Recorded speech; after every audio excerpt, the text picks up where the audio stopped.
இந்த வாழ்வளிக்கும் வாக்கை நாங்கள் கேட்டோம், கண்ணால் கண்டோம், உற்று நோக்கினோம், கையால் தொட்டு உணர்ந்தோம். 1 யோவான் 1ஆம் அதிகாரம் 1வது வசனம்.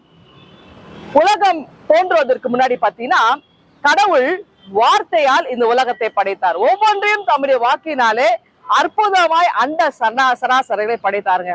இப்ப இந்த வாக்கானவர் மனிதனாக மண்ணு உருவ எடுத்து நம்மிடையே அவர் குடிக்கொண்டார். அப்போ ஒரு மனிதன் எப்படி வாழ வேண்டும் என்று கற்றுக் கொடுத்தார். கடவுள் யார் என்பதையும் இந்த இயேசு கிறிஸ்துனுடைய வாழ்வின் வழியாக நாம் அறிந்து கொள்றோம் இல்லைங்களா? இப்போ இந்த வாக்கானவர், வார்த்தையா இருந்தவர், மனு உருவேற்றவர், இவர் இல்லாமல் போகிற நேரத்தில் உயிர் தெரிந்த பிறகு இங்க சீடர்கள் சொல்றாங்க, இந்த வார்த்தையானவரை நாங்கள் பார்த்தோம், அவருடைய வார்த்தைகளை நாங்கள் கேட்டோம், அவரை நாங்கள் தொட்டு பார்த்து உணர்ந்தோம், அப்போ அவருடைய மகிமையை நாங்கள் அறிந்து கொண்டோம் அப்படின்னு அவங்க வந்து சாட்சி சொல்றாங்க.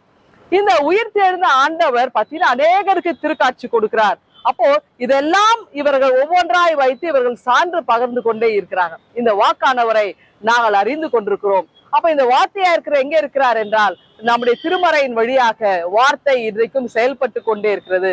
திருமறை வாசிப்பதின் வழியாக, திருமறை நம்ம அதை உற்று நோக்கி தியானிப்பதன் வழியாக, ஆண்டவருடைய வார்த்தையை நம்ம கண்ணால காண்பதன் வழியாக, திருமறை தொட்டு பார்த்து உணர்த்தியின் வழியாக இயேசுவின் உடனிருப்பை நம்மாலே அறிந்து கொள்ள முடிகிறது.